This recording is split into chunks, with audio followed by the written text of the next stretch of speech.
You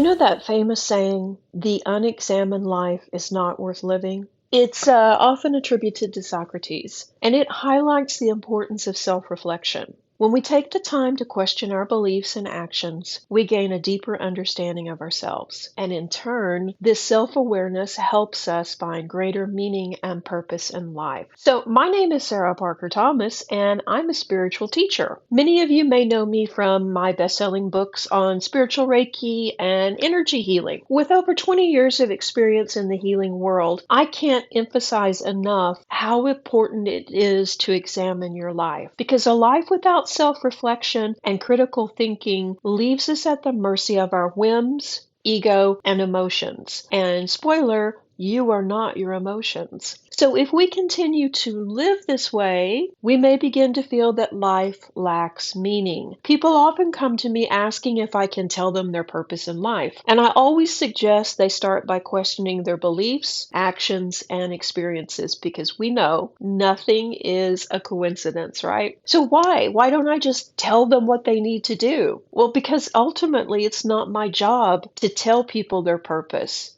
It's theirs to discover. So get comfortable, grab something to drink, and let's dive into how self reflection and examining your life can raise your vibration, help you heal, and ultimately allow you to step into your true, most authentic self. At its core, self reflection is about understanding who we are at our deepest level. It's not just looking back at the past, it's about being mindful of our thoughts, emotions, and actions and desires in real time. In other words, what's influencing you? What's causing you to decide to go left or go right? Pick this or pick that. What's causing you to self-sabotage? What's causing you to say something you're later going to regret? What's causing you to stay home when you could go out? All of these things are going on in the back room, which I call the subconscious, and it is ultimately controlling your life. This is a process that helps us get crystal clear on what we truly believe and why we behave the way we do and how we can take control and shift things for the better. Because let's be honest, the person that makes us suffer the most is usually ourselves.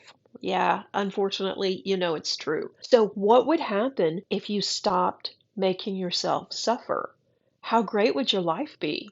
So, when we engage in self reflection, we begin to see ourselves more clearly and we recognize why we react in certain ways, why we hold on to certain outdated beliefs, and where we might be limiting ourselves. It's like cleaning out the clutter in your mind. It creates space for clarity and purpose. What if you could do the same thing with your outdated beliefs, your thought structures, your triggers? Wouldn't your life be so much easier? Yeah. And here's another interesting point. Self-reflection doesn't just help us understand ourselves, it raises our vibration. And what do I mean by that? When we consciously examine our beliefs and behaviors, we release negative emotions and patterns that drain our energy. This shift makes room for healing, growth, and alignment with our higher, more authentic self, which in turn attracts more positive energy and abundance into our life. So if you're blocked on manifesting, there's things you really want and you're following all the steps and you're reading all the things and taking all the classes and it's just not working, this could be why.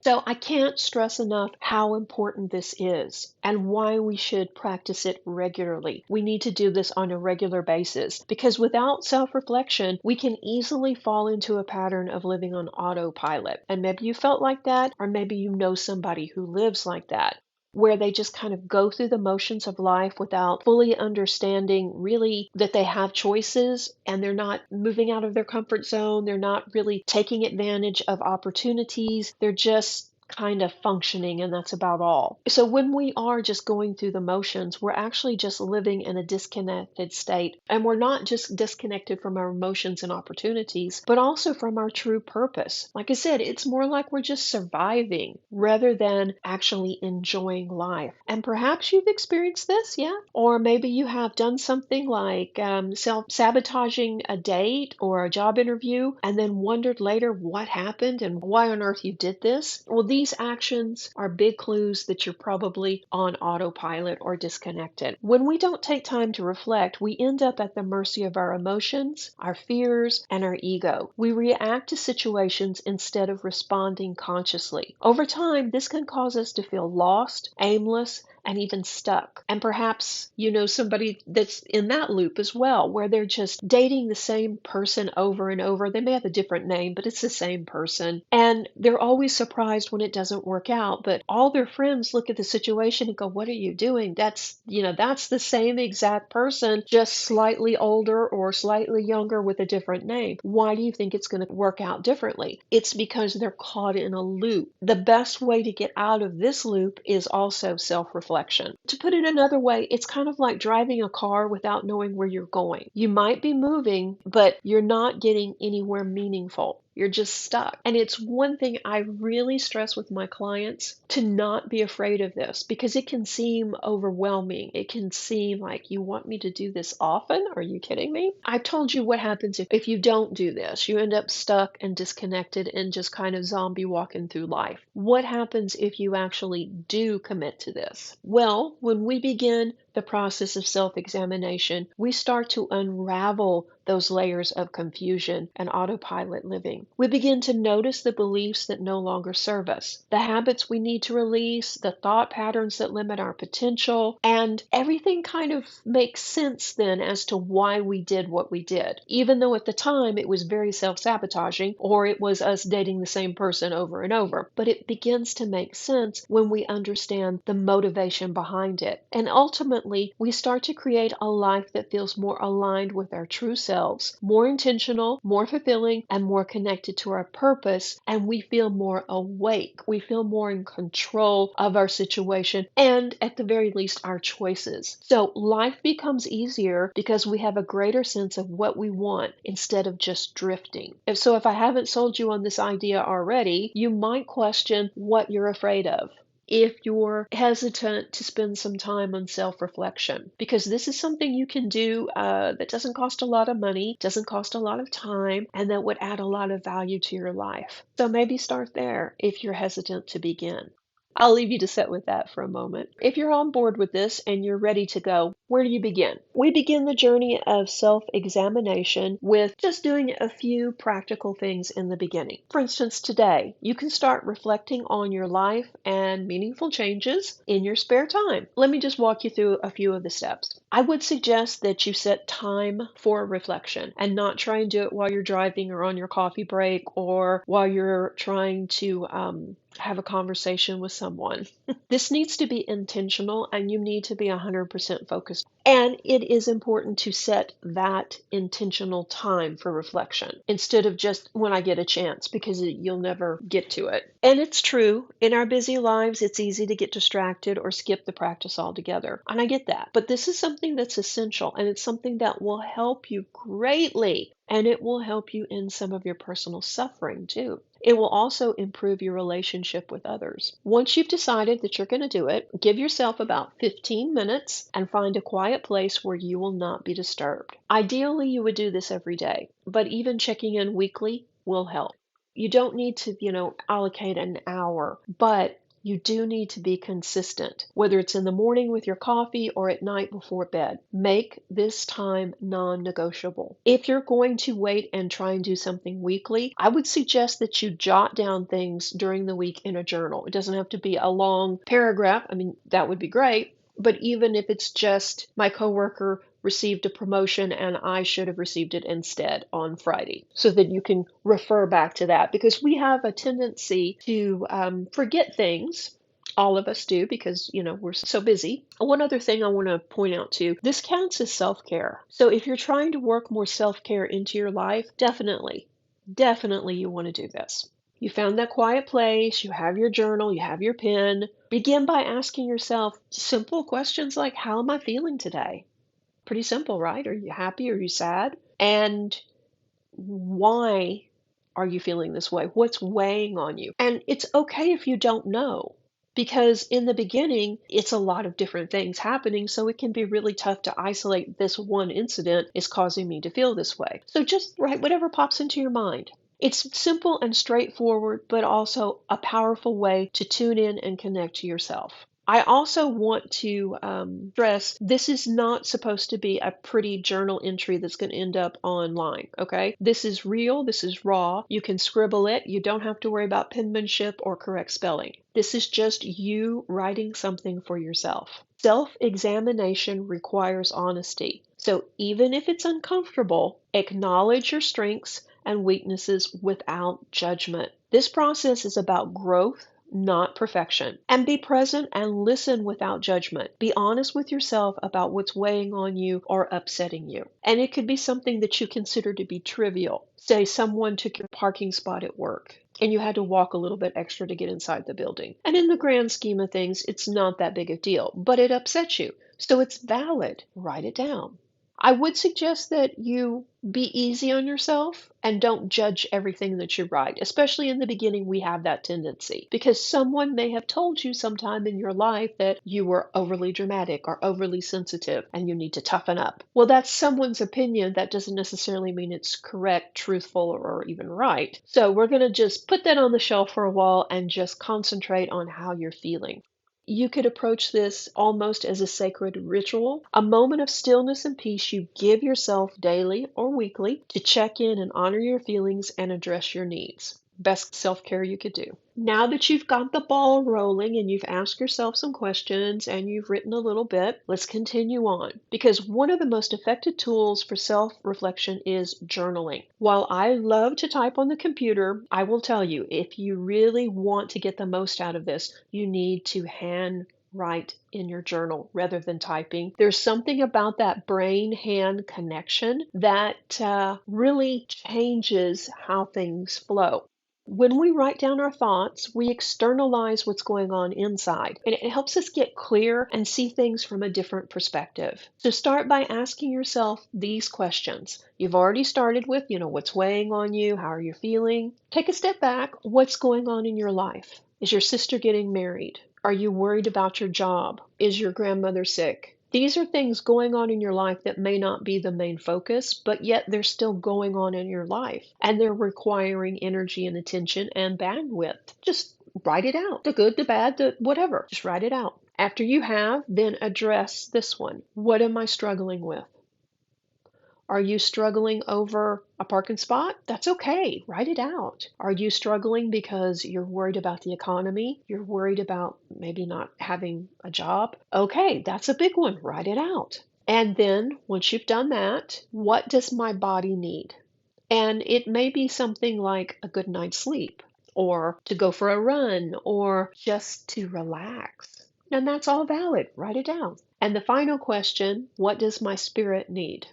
You may not know the answer to any of these questions, and that's okay. Write a question mark. If you keep asking these questions, you will see that you will start to get answers. And as I said, write without judgment. Just let your thoughts flow and go with the first thing that pops into your mind. Don't try and analyze it to death and then not write it, okay? This isn't designed to be, as I said, a pretty journal that goes online or that gets passed around to show others. This is where you're raw and honest with yourself. Write as much or as little as you need to express yourself fully. Over time, you will begin to see patterns or insights that can guide you towards positive change. But you have to do the work. You have to ask yourself these questions and you have to honestly write the answers.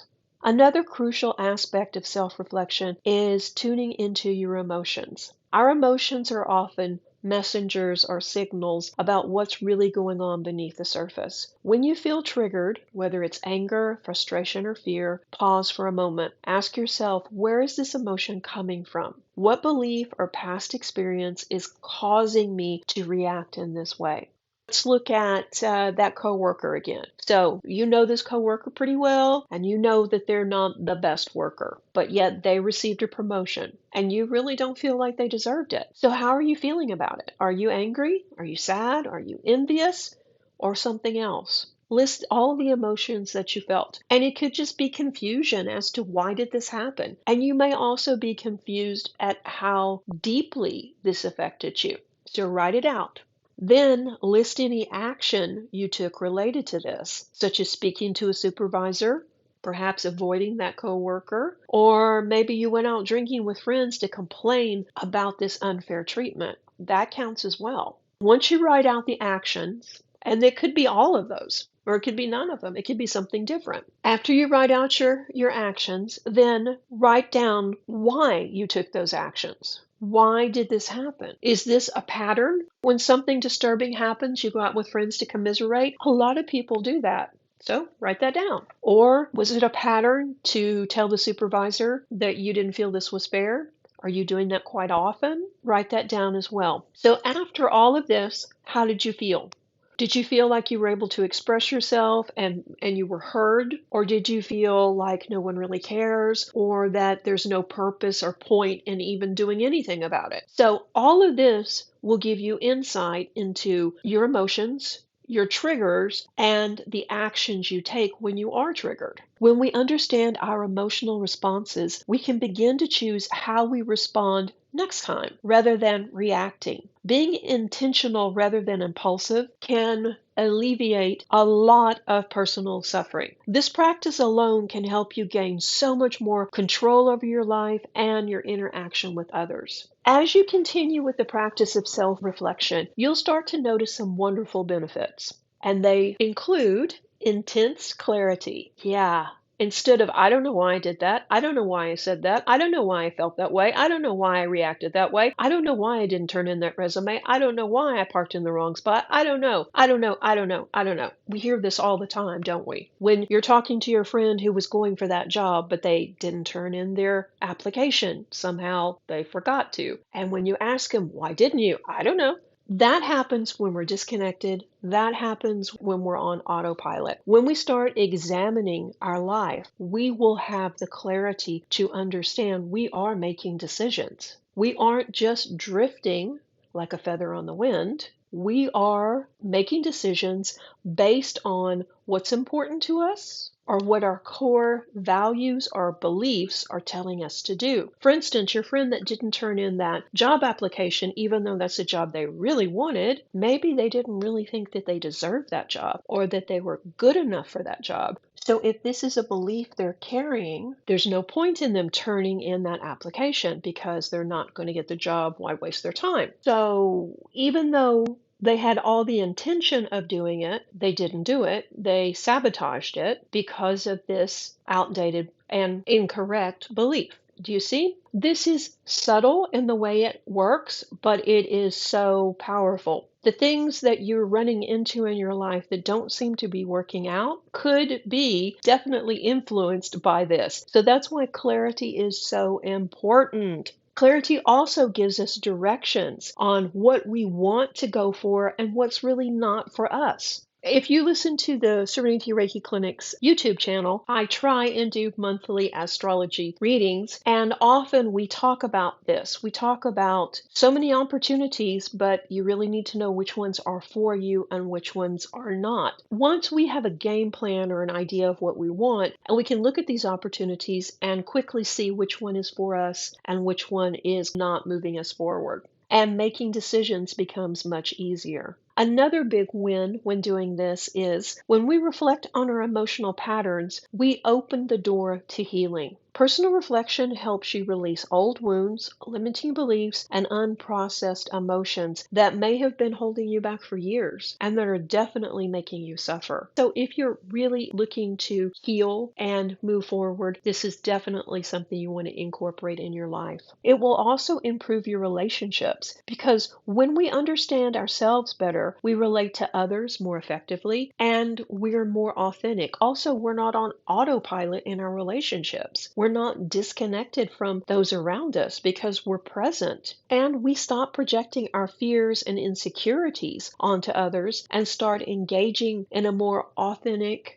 and compassionate way. So if you're looking to make a deeper connection with your special person or looking for a special person, I would advise you to begin examining your life before you start the relationship so that you have a better idea of who you are and what you want, and also so you can show up better in the relationship. And as I said before, it is a great way to raise your vibration. In examining our lives on a regular basis, you release the emotional emotional baggage that keeps you stuck, allowing more positive energy to flow through you, and the higher energy can attract abundance, wonderful opportunities, and more of what you truly want. So there are so many reasons to do this. But for some reason, we don't talk about it, do we? We don't talk about, oh, well, I have to go because I'm going to go home and it's my day to do self-examination. No, we don't talk about that. And this is something we should. We should talk about with our friends. We should talk about with our family and encourage them to look into possibly doing it as well. I can't stress how powerful self-reflection really is. But like any tool,